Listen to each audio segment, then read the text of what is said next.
All right, guys, welcome back to another edition of Texans Unfiltered, a Houston football podcast for your Houston Texans. I am Young Ari Gold, and I am joined by my friend and co-host John Wade, the Garnet Texan. And John, interesting game on Sunday. Started off better than I expected, and then, the wheels kind of came off. Play calling was bad. Offensive line was bad. I think he was pressured on 42% of his dropbacks.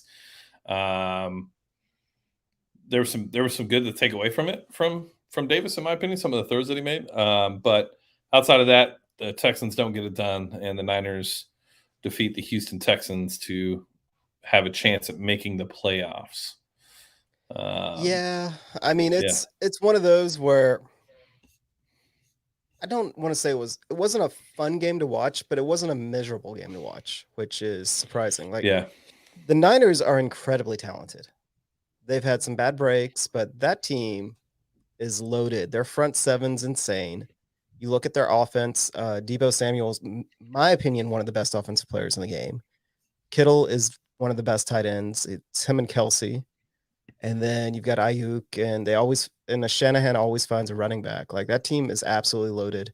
And I mean, the best player on their team is probably Trent Williams, the left tackle. Like absolutely loaded. And for us to be able to sit in there and fight the way that we actually did, whereas you've got a team that's probably it's underperforming their talent in the Niners. Um, but they are probably one of the most talented, or at least have some of the most talented players in the league, versus our team, which the Texans probably have the least amount of highly talented players in the league. yeah. I mean, that defensive line is all first round picks. Yeah. Um, they got, I mean, that offense, for the for the Trey Lance is a better quarterback than Davis Mills crowd. It kind of hard not to be when you have potentially one of the best left tackles in the history of the sport.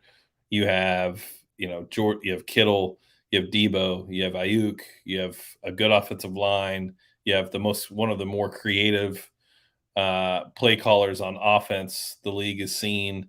Um, good running backs. Your defense plays extremely quick and fast and powerful. Um, I don't know. I guess that's a conversation for another day. But I, It's I almost didn't one of see those like anything from Trey where I was like, "Oh, this guy, yeah, first round pick for sure." Definitely makes sense. I didn't see any of I that. mean, he had a couple of throws and he has the size. Um I mean honestly, I wish I'd watched more of the Niners this year just to kind of see what happened with them because they're well coached on both sides of the ball, like just ridiculously well coached on both sides of the ball. They have all this talent. Was Garoppolo really that bad? Um I I don't know, but Trey Lance, I mean, he walks into a situation that you wish you could drop a rookie into.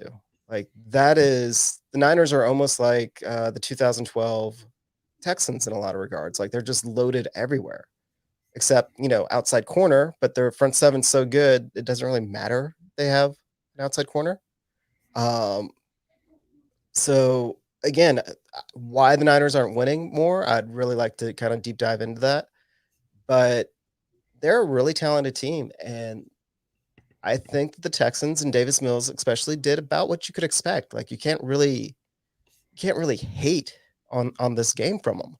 There's a couple of throws that Mills dropped in that to see those in his bag, like that's good. That's really really good. It's going to take him a little bit longer. He doesn't have the escapability of Deshaun, and as much as we've talked about Deshaun, like we can't forget Deshaun was a really good quarterback, and he was a really good athlete playing quarterback. Davis Mills may end up being a really good quarterback. He may end up being a mediocre quarterback. Like it's still to be determined. But he's definitely not the athlete of Deshaun, and that kind of spoiled people. But some of those throws were just what you want to see. Like they really were. Like the touchdown throw that was one of my favorite throws. The sideline throws to Nico. He just dropped it in. The throw to Cooks, like again, that was a really great throw, even though it was negated by a penalty. The only thing that I would criticize Mills at all was really the first time that he seemed to play scared. and he looked like he got a little happy feet for really the first time. Granted, when you have like less than 2 seconds to throw, it's kind of understandable. And I mean, he said during the press conference that he checked out of some of the deeper plays because he didn't like the way things looked. Which, both of those together, which I mean, again, understandable, but they are two things in my mind that are a little bit concerning because a lot of it is mental.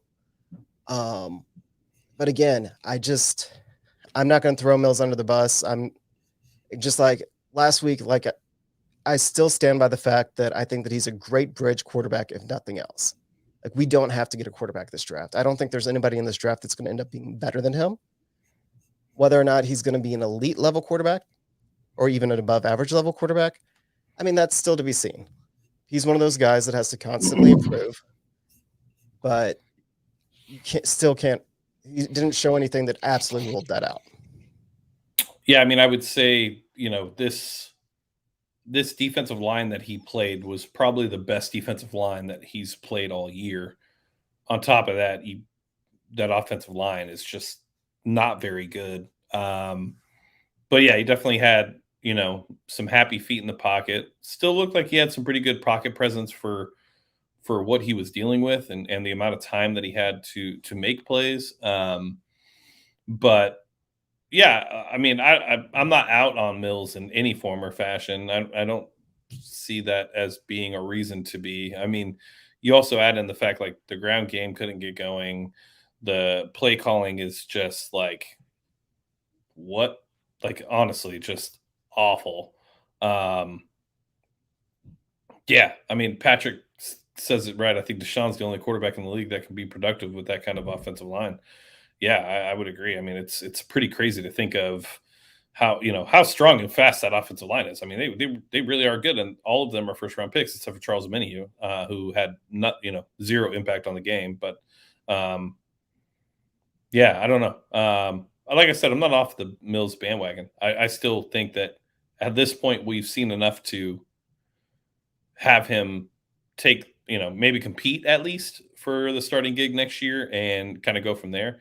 I also wouldn't be surprised if he puts up numbers against Tennessee and dethrones their number one seed this Sunday. I mean, I honestly wouldn't put it past him. But yeah, I mean, I guess that's really all you can really say about Davis Mills' performance. I mean, you don't really know what you have in a quarterback if you don't have the right play calling specific to that quarterback's traits and play style. And that's why a lot of times you see these quarterbacks taken in the first round and they don't have success till their second, third. Sometimes they never have their success because of the offensive coordinator. So I don't see any reason to harp on Mills too much after this game, but I'd like to see what another quarterback could have done in this situation, not just Sunday, but just in general, right? I mean, Mike Zimmer made a comment about Kellen Munn, basically like that, like he's just one of the worst quarterbacks he's ever seen. However, you want to take that comment that he had, but yeah, I don't know. I don't know if there's a quarterback in this draft that could have done much better than what Davis Mills did. Even Mac Jones. Yeah. Oh no, definitely. Mac Jones isn't going to do any better. No. With this, I mean, especially with this roster, like that's one of the things that you also have to keep in perspective. Like Mills has no help. He has absolutely no help. Everything from play calling to talent around him, and like there may be a million reasons why the play calling isn't set up to protect him because they don't have players to help call plays that they can protect him with. Maybe, possibly, grasp of playbook, possibly. Like there's a whole slew of reasons you could probably come up with. But regardless of the reasons, the situation that Davis Mills is in is probably the worst of any quarterback in the NFL. Yeah. I mean, it's really between him and Trevor Lawrence who has it worse. And there's Brandon Cooks may single-handedly save Davis Mills from having it as a worse situation. Yep.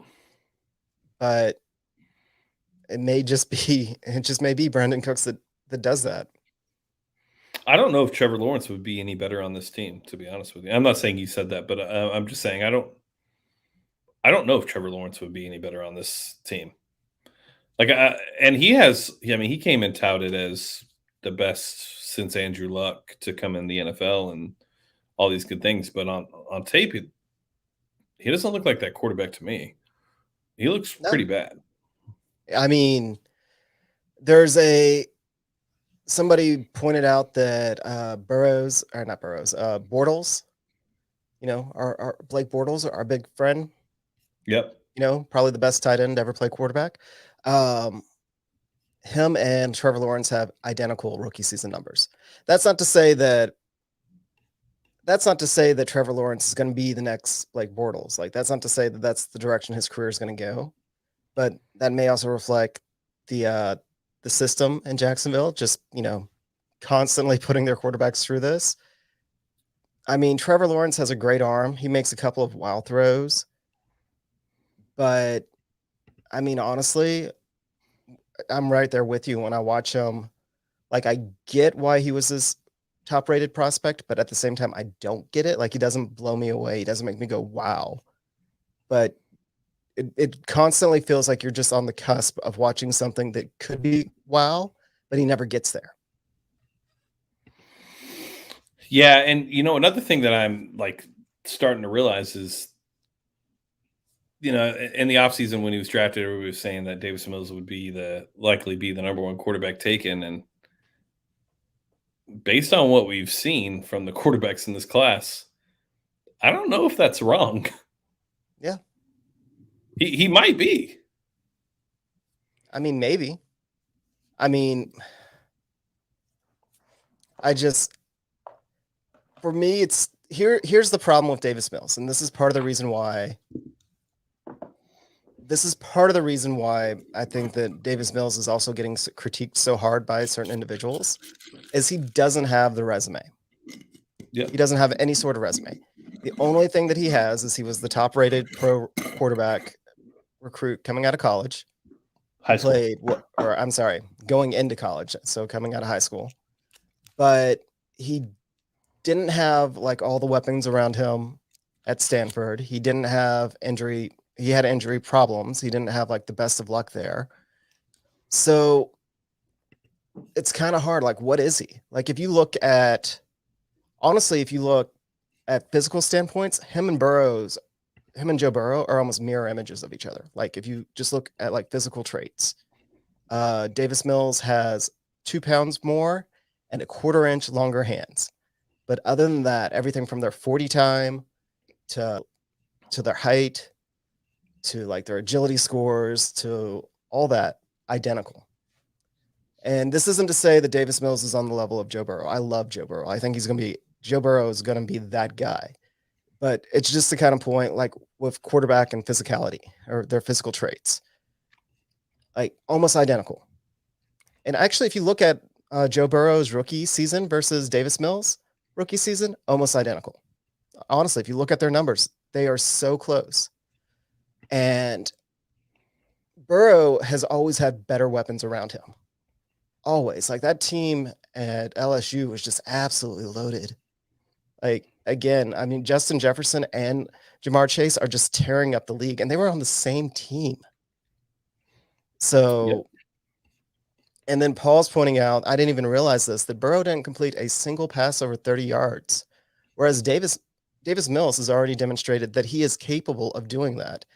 And, I mean, I know it's a small sample size, but he's second in the league in QB rating on deep passes. Small sample sizes because they don't let him throw it deep enough, but he's had success with that. Again, this isn't to say that Davis Mills will ever be on the same level as Joe Burrow. This is just saying that maybe we shouldn't be in such a rush to throw the baby out with the bathwater. Like, he had a bad game.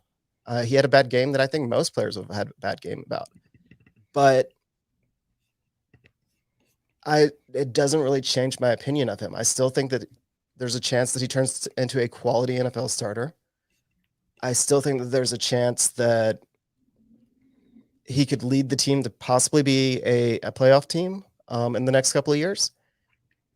And I actually think one of the best things about it is, first off, he's shown so much growth. If he shows a huge amount of growth over the offseason, which is capable, because a lot of times quarterbacks take a huge leap from their rookie year to their sophomore year, If Davis Mills has that comparable leap, then we're going to have a whole different conversation about him.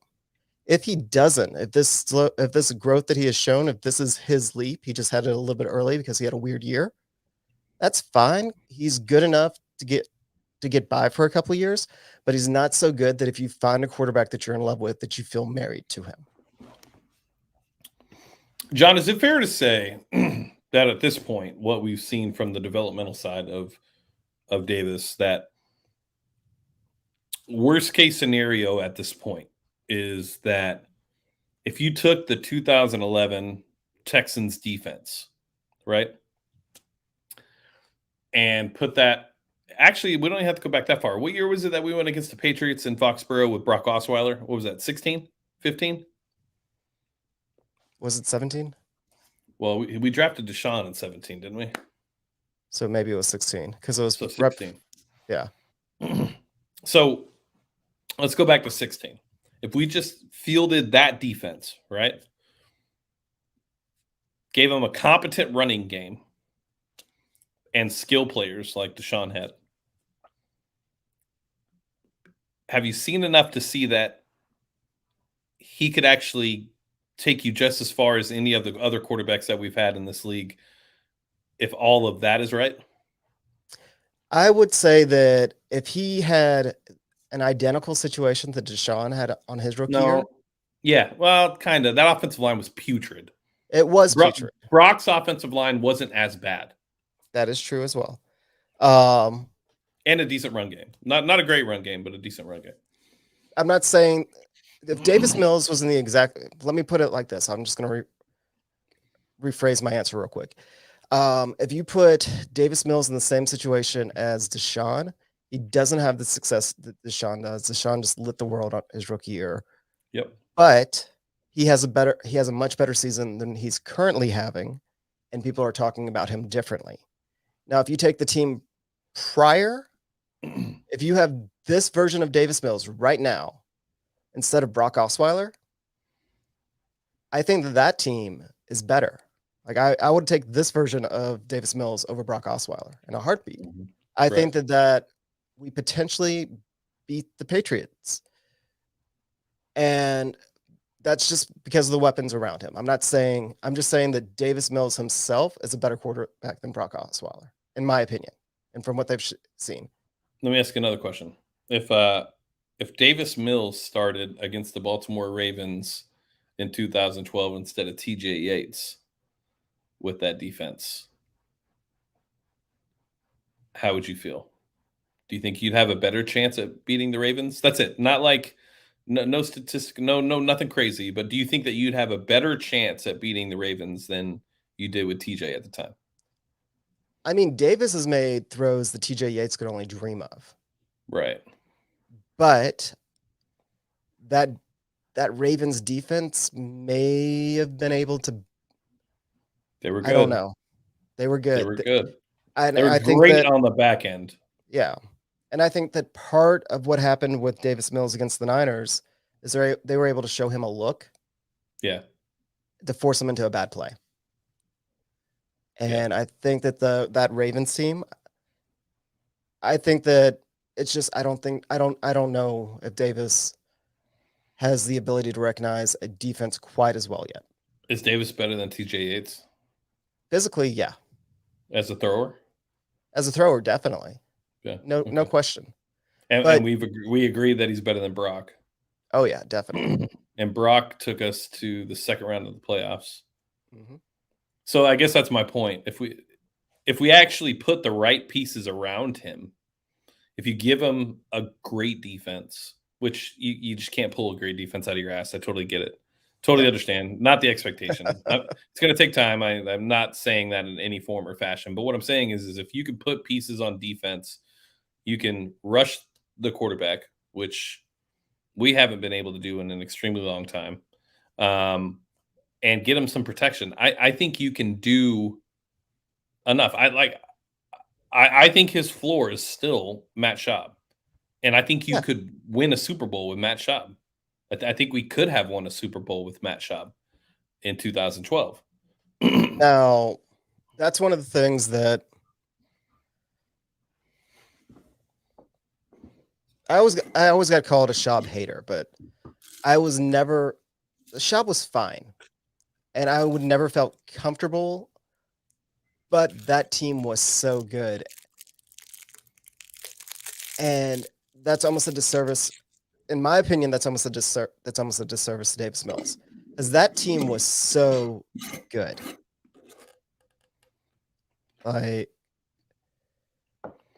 In 2012, that team could potentially carry Matt Schaub to a Super Bowl. Schaub was better than who was it? The guy on TV, Trent Dilfer, and the Ravens. Like, that guy is the ultimate getting carried by the rest of your team.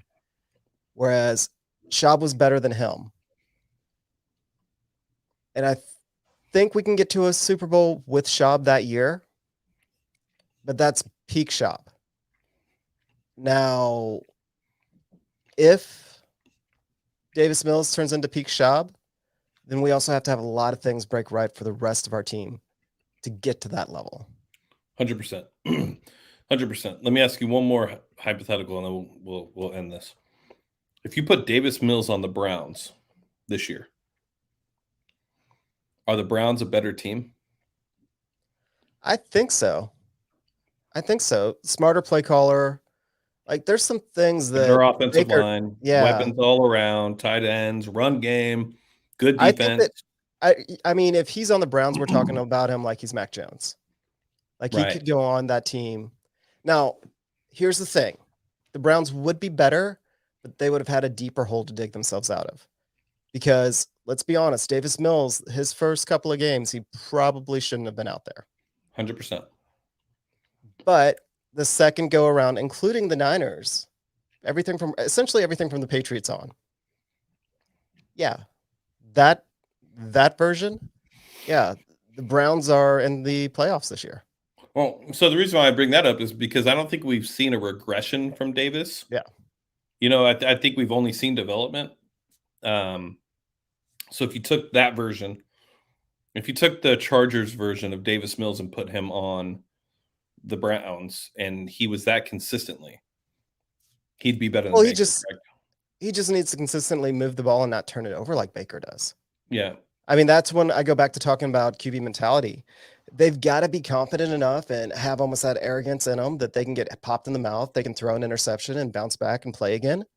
But they have to have enough. They have to be humble enough to learn from it. Baker isn't humble enough. Like, he has that underdog feisty mentality to go out there and make throws and try and make plays. And you need that. And sometimes I kind of wonder if that's my actual fear with Davis Mills is, does he have that mentality to go out there and try and make plays? But Baker Mayfield doesn't learn from his mistakes. He can be baited into throwing the same mistake over and over and over again. Davis Mills learns from his mistakes. So if you have a team that doesn't need the quarterback to win, he's probably going to be an absolutely great custodian for him. But can he take another step with his confidence level? Because he can make some throws where he decides to start pushing and trying to make plays on his behalf. Right. Yeah. I guess for me, and yeah, we definitely need to shout out Jordan for going to the Senior Bowl. That's so amazing. Couldn't happen to a better guy. Super exciting. Super crazy, but super awesome. I'm glad he has the opportunity to do that, and I couldn't be happier for him. So congrats, Jordan. Texans Unfiltered is being represented at the Senior Bowl. It's super cool. Yeah, I guess, you know, I've seen a lot of positives, and I've definitely seen some issues with his, but I don't know if I see the same issues week in, week out, which for me is kind of like if I could see anything from him as a third-round rookie quarterback, if I could see anything, if I could just see that he's learning from his mistakes, like that interception, it was just a bad decision. Yeah. It was just a bad decision. Well, it was a route that was always open for him against the Chargers. Mm-hmm. The Niners, are have a better front seven than the Chargers. They Oh yeah, didn't give them their that route. linebackers. Yeah. Their linebackers are incredible. Another thing that we haven't brought up, but I forgot where I was going to go. That he doesn't make the same mistakes. Every quarterback makes that exact same throw. A lot of times, like there's Brady Stoneham, Roger Stoneham, Patrick Stoneham, like they've all thrown those type of picks. So I guess what I'm saying is I've seen enough to be able to feel confident that there's a lack of talent around him. There's a lack of offensive play calling around him, and it makes you have to wonder if those things weren't there. What is like could he truly be? And for everybody that says he isn't it, I can't seem to fathom how you're not taking into consideration his environment.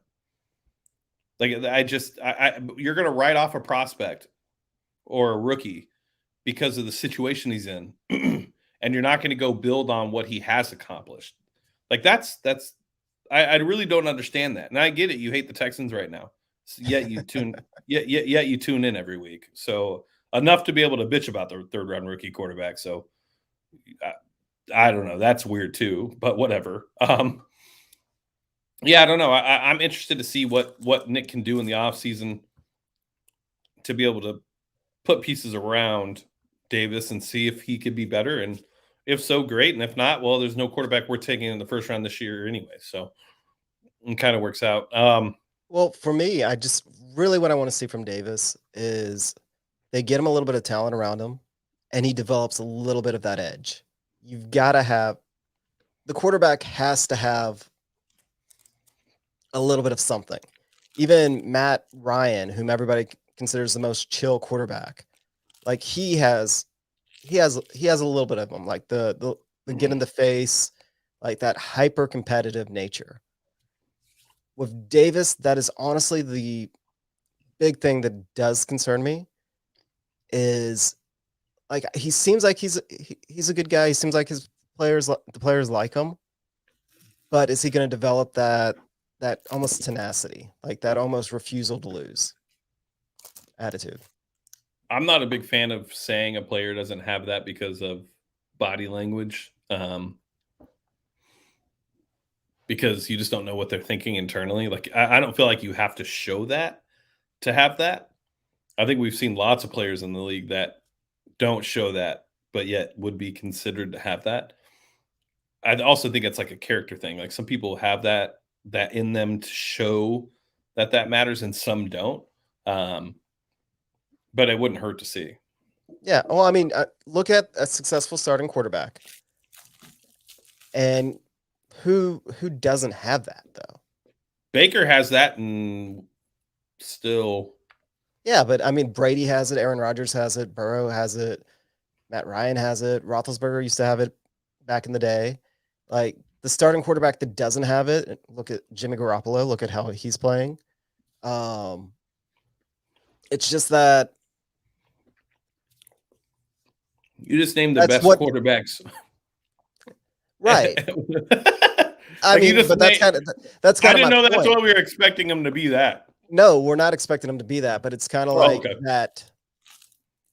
That's what I would like to see out of him. You're 100%. I would like to see that attitude about him. It just goes back. It goes back to kind of what I was saying when you do compare, again, all the physical traits, even the rookie year numbers. Him and Joe Burrow actually line up pretty favorably. Like it's so close. But look at all the praise Burrow gets, and parts of it is because he won a national championship. He's earned that. But part of it's also that attitude he has on the field, I think. Paul brings up a good point. Breeze didn't have that. No, Breeze had it. Breeze, you would see yell at people. You definitely would see Drew Brees. You would see Breeze yell at players. When he's up 21. No, even you would see Breeze yell at him. Yeah. Not at all. You didn't see Alex Smith do it either. Alex Smith? Is that? Yeah, that kind of proves my point. I mean, Alex Smith has had a successful career in the NFL. Yeah. And again, this kind of goes back to Number it's one not offense in it's 2017. right, but my point isn't whether or not it's going to make Davis successful or not. But my point is more like why there isn't people getting really behind him. Oh, you think that's why people don't like him is because he That's part of doesn't it. show? I think that's part of it. He doesn't show. There's this almost like the alpha personality that the quarterback has to have. And I said last week the one thing that I would put that Davis Mills has that is comparable to Deshaun Watson is the toughness. Like they can take a hit and they get back up. Like that's both of them do that. But where's the fire from Davis Mills? I would like to see a little bit more of that. Yeah. And I think that if there was a little bit more of that, he would get a little bit better press than he does.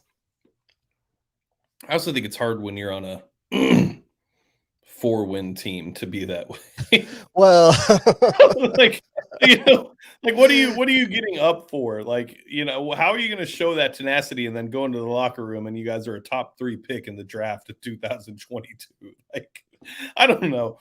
I think those things have to kind of coincide in a sense, right? And I get what you're saying, but because if we saw Deshaun do his thing after getting a first down 27, everybody mocked him, right? But he showed that. It's like, I don't know. I feel like there's the right time for those things. And I don't know if Davis has been in a position where it's like, you really actually should see that. I mean, he's on an embarrassing team.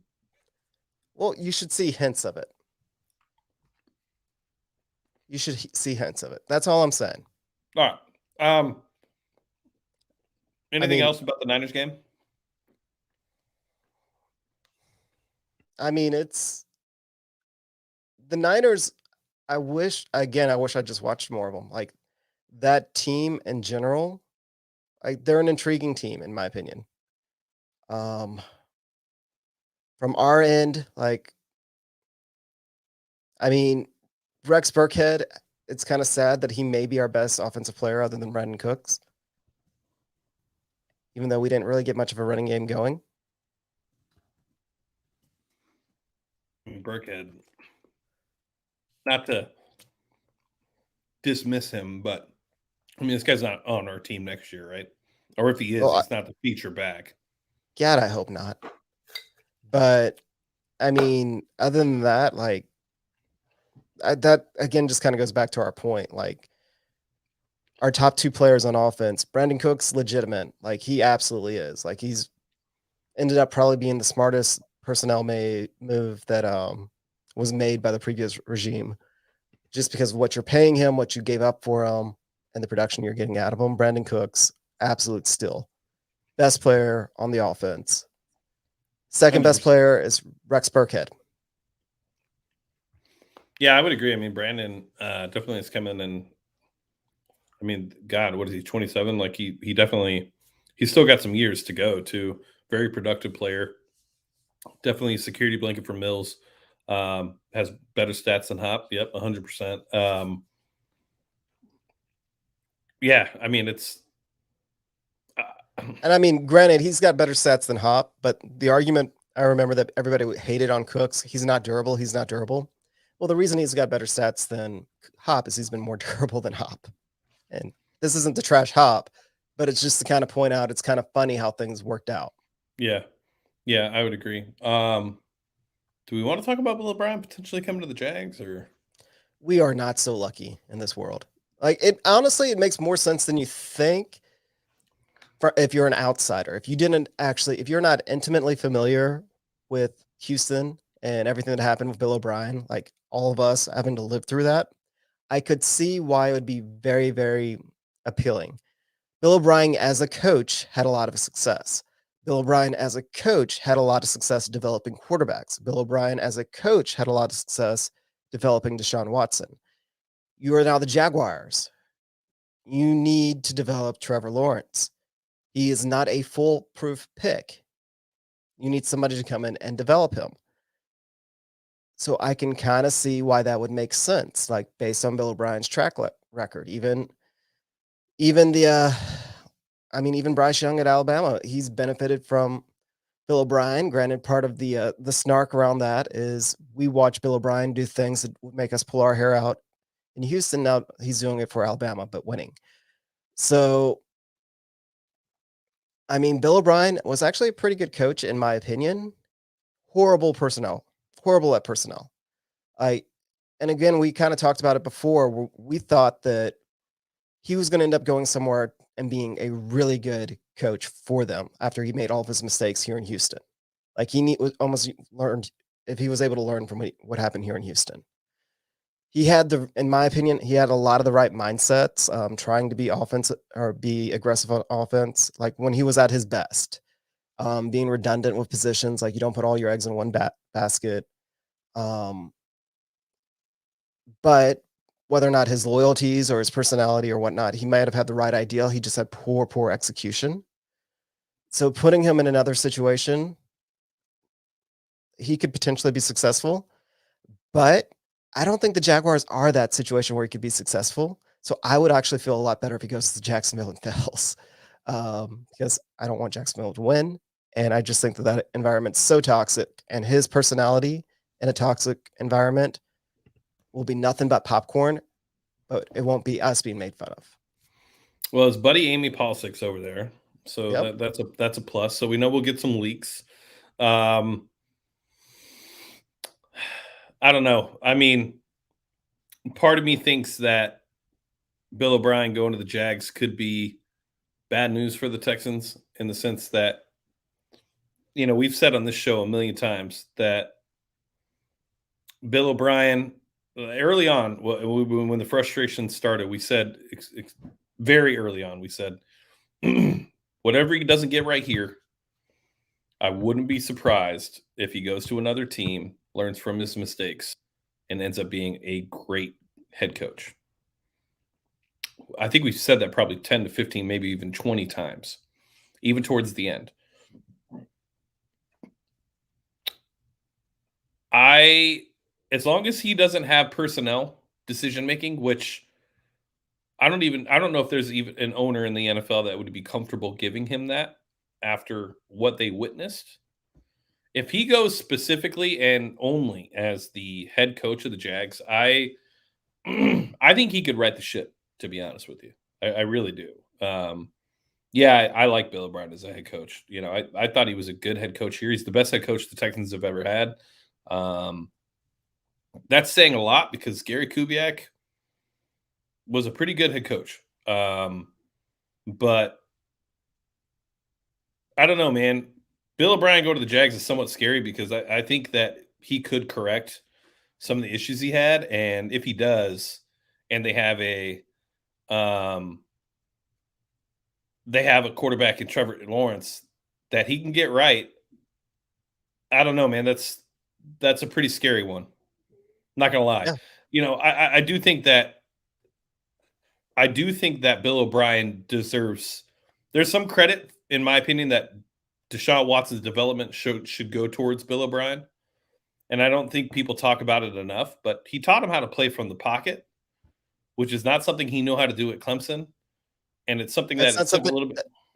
That's not even something he knew how to do his rookie season.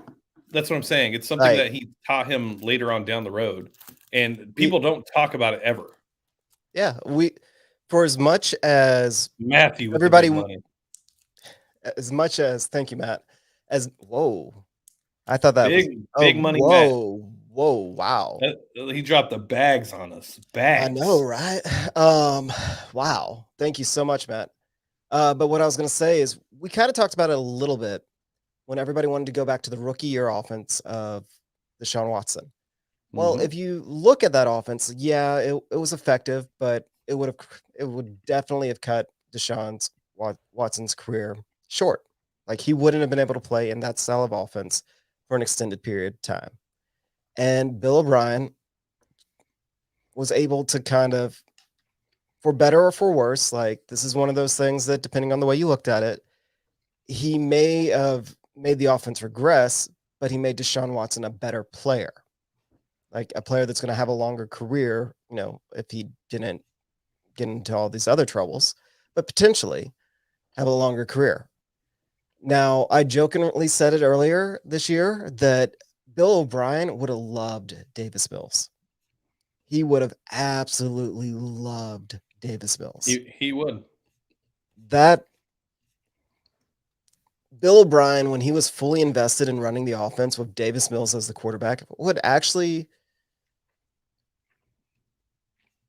be, I mean, it would be boring but fun football because it's those short, annoying. Like he would be able to scheme something with Davis Mills that would be effective.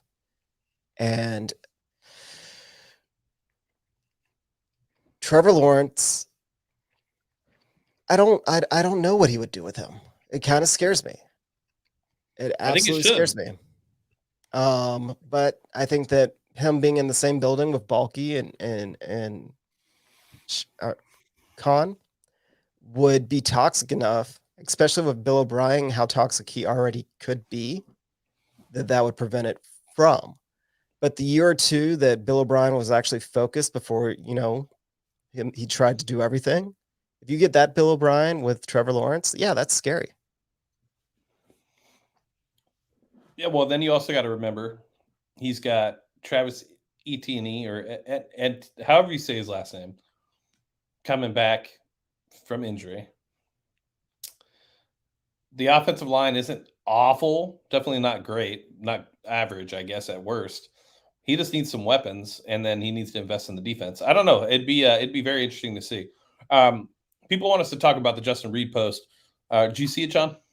I did. I mean, it read like a goodbye. Yeah, I took it. It read as a goodbye. I mean, it sucks to see. I know Justin he definitely came on strong early in the Niners game. I'm not even going to sit here and lie. He was an outlier on that defense, and he came to play. He was setting the edge very early, or setting the tone very early. He didn't set any edges, but he was setting the tone. I was like, I missed that when you said it. Yeah. No, he set the tone early on a couple hits. One specifically to Trey Lance. So it sucks to know that Justin Reid's already pretty much made the decision that he's not going to be here. But at the end of the day, like, I would assume Nick has already told him that. He had to have known. I mean, there's probably been 0 contract negotiations going on through the season. The writing was probably on the wall. I think Justin Reid's a good player. I definitely think he's one of those guys that you keep specifically around culture too. Definitely a leader, good dude. But at the end of the day, like, do you really want to pay a safety during a rebuild? I don't know if that's the smartest thing to do. Yeah, I mean, he's a good player. He never really quite got back to the same level that he was his rookie year. But part of that's been injuries. Part of that has the coaching staff has kind of done him dirty, asking him to do a lot because of how capable he is. It's one of those we've talked about it before, where sometimes the Texans almost maddeningly will take a guy that is really good at doing something and not letting him do it because he's also better than the other people at doing something else.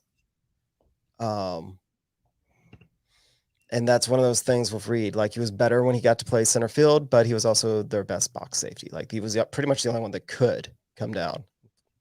So, yeah, they routinely played him out of position and probably prevented him from taking that next step. I mean, it was similar to what they did with Clowney. Like, Clowney was amazing with us as a disruptor, but they would ask him to do other things because he was also better than the next option up.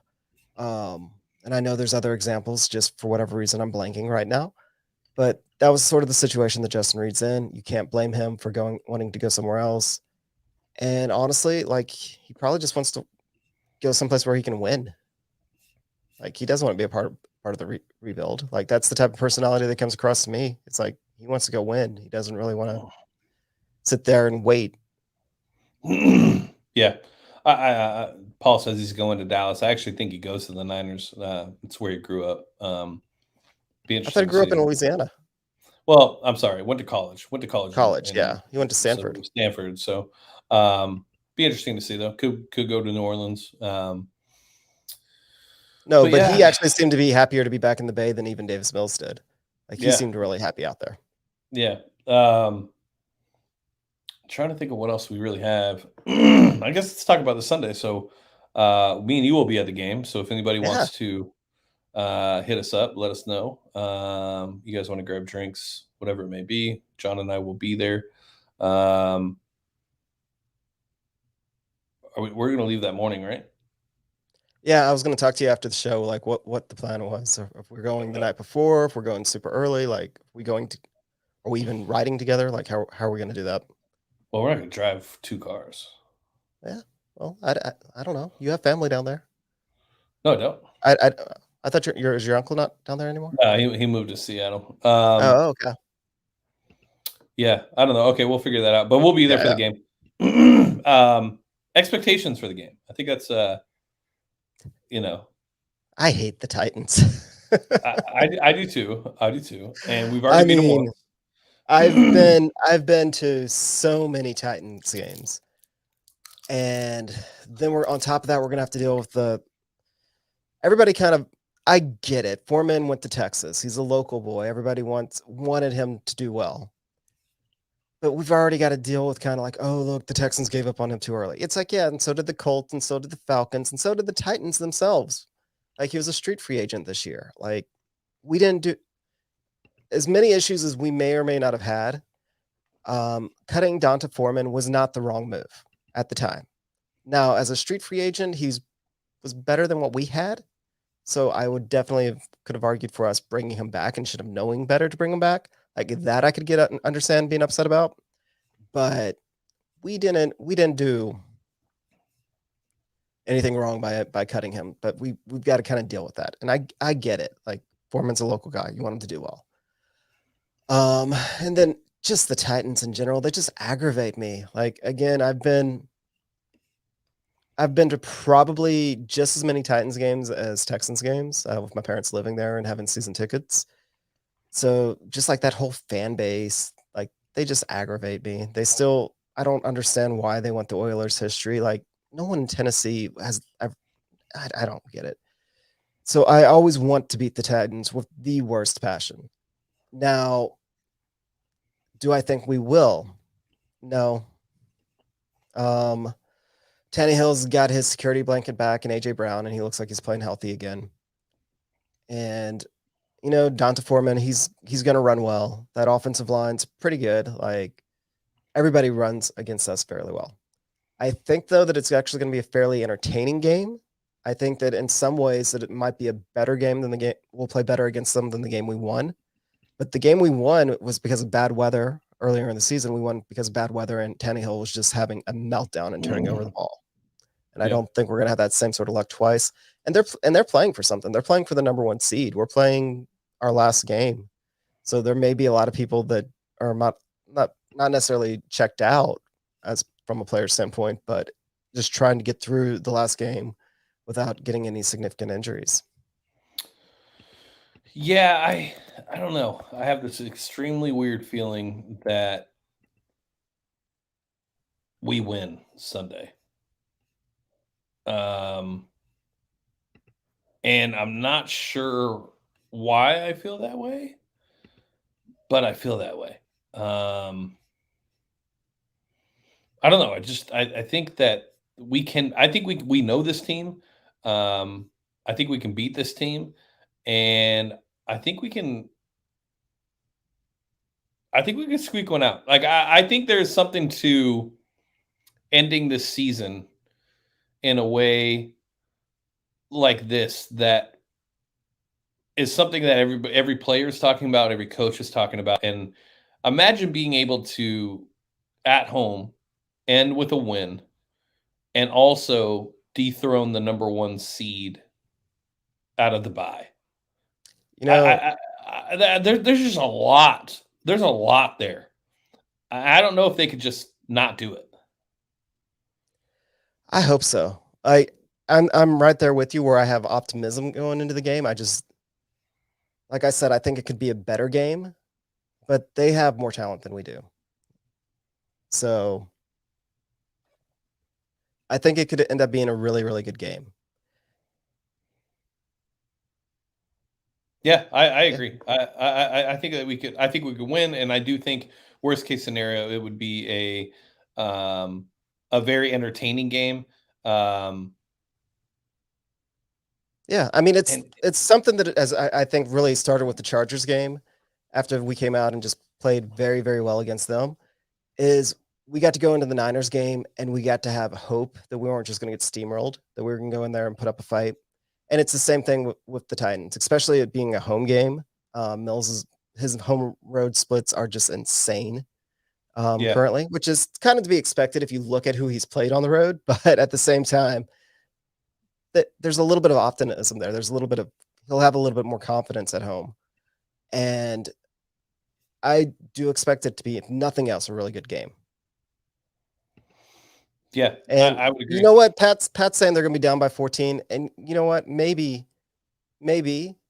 but I would love to see it. Davis Mills actually, good quarterbacks have to have their comebacks, learn how to come back. No. Now what he's typing, just ignore that. But yeah, I can see him coming down from 14 and Davis Mills actually leading a comeback. That could be fun. Wait, Pat's saying that they're going to be down 14. Yeah, he's setting the scene. Well, he's saying that Deshaun's going to pop out of the tunnel. Yeah. He's just trying to make it a joke. I hope he comes out of the tunnel and all of Houston jumps him. I think he would get booed. I think he would get dildoed. And I think he'd like it. And then, okay, so let's take it. So setting the scene, Pat says, halftime, Texans down by 14. OMG, here comes Deshaun Watson out the tunnel. Deshaun goes 14 for 14, 200 yards, 2 TDs, and 100 yards rushing TD, and wins the game, and is traded the next offseason for 4 first-round picks, 3 second-round picks, and 2 threes because of that amazing performance. And the Texans rebuild is done in 1 year, and all of a sudden the 2012 defense is back, and the Texans are the team to reckon with in the AFC South. There, I finished it for you, Pat. There you go. Yeah, I don't know. It'll be interesting. It'll be a fun game. Like you said, I do think it'll be entertaining, to say the least. I don't expect it. There's a lot at risk for the Texans too, because if they win this game, they could end up all the way down to 5 in the draft pick in the first round. I don't know if that matters to them. I think if you're picking 5, you're picking 3. Yeah, top 5's top 5. You miss out on Aiden and Kavion and Evan Neal, but those are the 3. The only thing that would potentially do, I think, is it devalues the trade up, because I'm so convinced that somebody's going to fall in love with one of these quarterbacks, and I do too. I think Kenny Pickett. And try and trade up, not necessarily like 1 or 2, but maybe 3, to try and trade up and try and grab them before somebody else, because there's a lot of teams that need quarterbacks. It's going to be the same thing that drives the Deshaun Watson trade talk all off season. So there's a lot of teams that need quarterbacks. There's not a lot of good ones. This draft is very quarterback poor. And so these quarterbacks values are going to get inflated, even though I wouldn't necessarily be that aggressive going after Pickett or even Malik Willis. But somebody else is. How crazy would it be if, like, we have the 5th pick and a team like Cleveland is willing to trade up to 5 to get Pickett? Oh, wow. And we also, that same night, trade Deshaun Watson and trade Laramie Tunsil to the Bengals. And all of a sudden you're looking at a team that has 7 first-round picks. How crazy would that be? I don't think it would all be first-round picks, but I think there's a very good chance that we draft like half the picks in the second round. I think Tunsil is a first-round pick no matter what. You would think, but No, Texans Cap believes that it's going to be either a late first or an early 2. And when you hear his reasoning, he's pretty good with his reasoning. His reasoning is it's because of the contract, not the talent level. Because it's not a good contract. What you got to pay him, and as soon as you trade him, you're going to have to sign him to an extension. That's going to drive his value down. Like, he's definitely worth the first, but because of the headache of that contract, it didn't drive we had to sign him to an extension, and we didn't even do that, and still traded 2 for him. Is there another Bill O'Brien out there in the league? Bro, Bill O'Brien is not the only terrible personnel person in the league. But if you're the Bengals, that level of terrible. Okay, but think about it. If you're the Bengals, right, you need a left tackle terribly. Terribly. You need one terribly. And Joe Burrow just won the division and took you to the playoffs, right? You can't draft Evan Neal. You just won the division. So you're not going to be able to draft Evan Neal. Good chance that the other two tackles won't be there either, because it's a very tackle. I mean, it's a tackle deprived league, right? You just can't find them. We should know. You're going to tell me that the Bengals wouldn't be okay giving up the 21st pick for Laramie Tunsil? I mean, if I had I actually didn't mind the Tunsil trade when we made it. So from a personal standpoint, if I have a quarterback like Burrow and I can go out and get a Tunsil, I would do it. But will the Bengals? I don't know. In my mind, it makes perfect sense for him to do it. Everything you said lines up exactly. You protect Burrow at all costs. He's already had a pretty significant knee injury. Yeah. You almost had one the other day. Almost had another. And, you know, $17 million a year. Oh, yeah. I was just about to say, Paul put it in there. $17 million a year is not bad for a tackle. Yeah, tackle under 30, by the way. I mean, I would do the trade. I'm just pointing out that someone that, in my opinion, is usually a little bit smarter about these things is saying, don't be upset if it's just the second round. Troy says it. I definitely will listen. I just find that hard to believe. But, yeah. All right. I'm trying to think if there's anything else that we need to discuss. Money Matt, I can't believe you came through again. We're gonna have to empty that bank account at some point. Is it set up finally to where we can get that? Yeah, it's set up to one of your addresses. Like, you've got to do it. We could probably throw a party with what's in there now. I have no idea what's in there. I might be able to look it up, but it's set up to one of your addresses to get like proof of ownership. So you have to get it.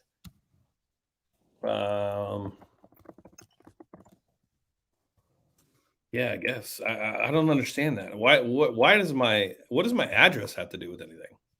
I don't know. They sent you something in the mail. They may have changed it, but when I looked at it this summer when you first brought it up, that's what it was saying. And you said, "Oh yeah, I'll have to go in there and change it." So, I mean, even when I don't even have access to YouTube.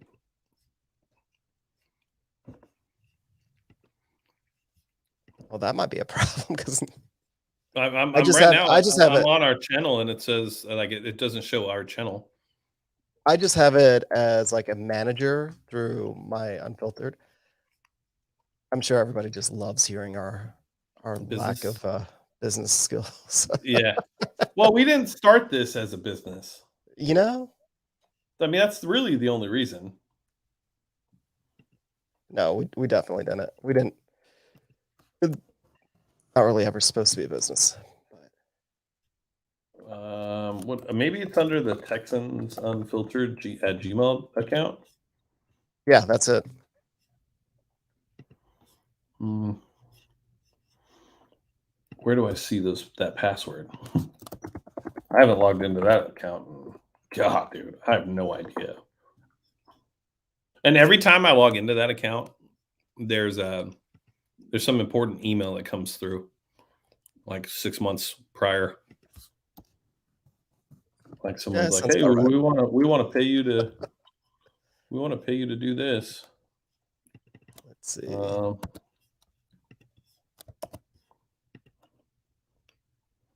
Okay. Uh-oh. I'm in there. Purchases and memberships.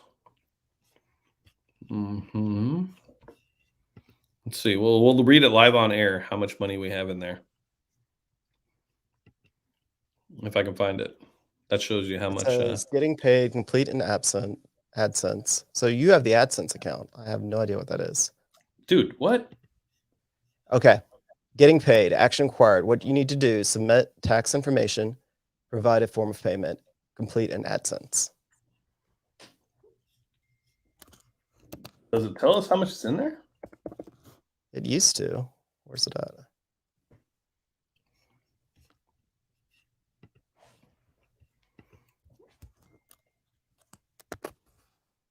Just from Super Chat, there's a list, but it doesn't actually have. Why doesn't it have a total? Oh, go to analytics. Okay, let's see. Monetization. Complete in Revenue. AdSense.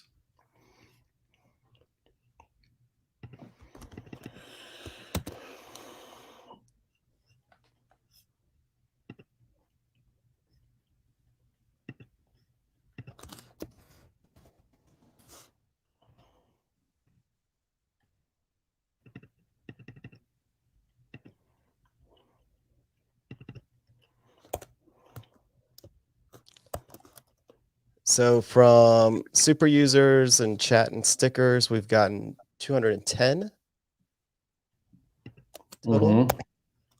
And what is our What about views? views? That's what I'm looking for now.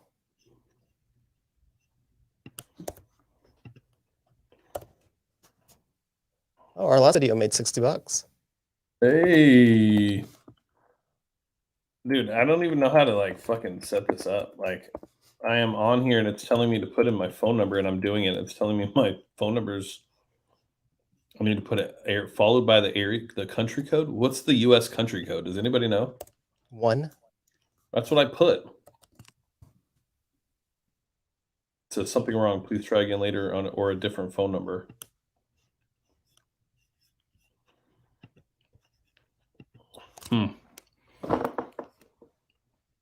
Yeah, I know. I know Jordan does it. I just have never. So what's our total amount in the account? Should be a decent amount. I would imagine because we've never emptied it. I have No, no idea. I don't even know. I'm still looking for I'm still trying to find it. That's Yeah, so weird. I swear me and James are actually fairly intelligent people sometimes. I just didn't want this to be a business, but let's see. Yeah, I can't even find like date. Let's see.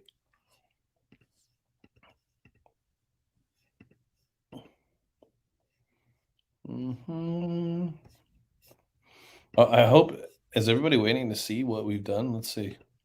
About $400. That's it. 334.26 from views plus whatever I said earlier about So I feel like we're information. missing. I feel like we missed out on a lot of money because we weren't set up, I guess, on AdSense. Probably. Because if we made $60 on the last video, then Yeah. I wonder if that was because I that told. was a very popular video. Yeah, I think a lot of it has to do with the fact that I told people to get Deshaun's dick out of their mouth. That might have done it.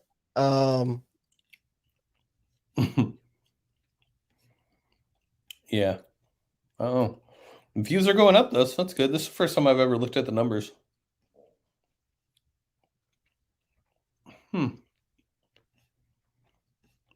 God, we hit 1K 3 months ago.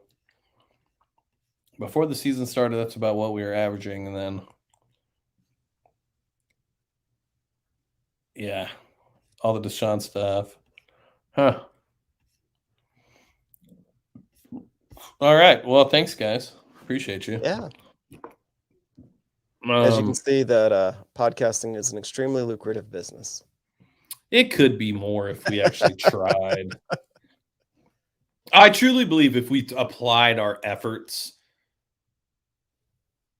we definitely.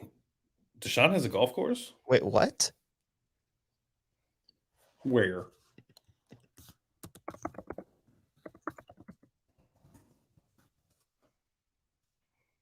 No, I don't see that anywhere.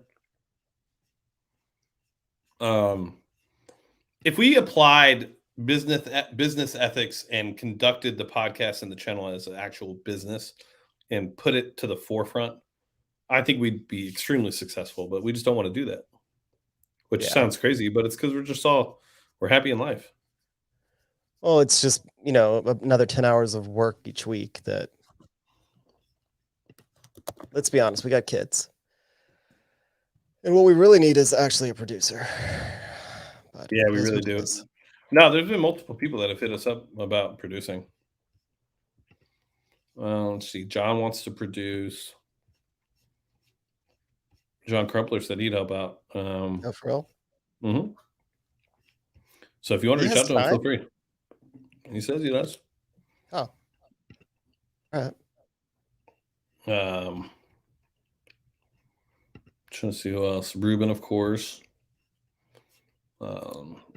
Corey. Yeah, there's a bunch of people that are willing to help. But all right, well, all right, guys. You guys heard us bullshit around. You guys have a wonderful day. Happy New Year's, by the way. I hope you guys had a great Christmas. We got And to we figure will. out what we're going to talk about, like non-football. Like honestly, we get so many positive comments when we talk about like Marvel movies. I'll tell Marvel to put out a movie every month, and we can do it. I know, right? I need to get on it. But what I'm actually no, I'm amazed that people are interested in like what we watch Yeah. and other stuff like that.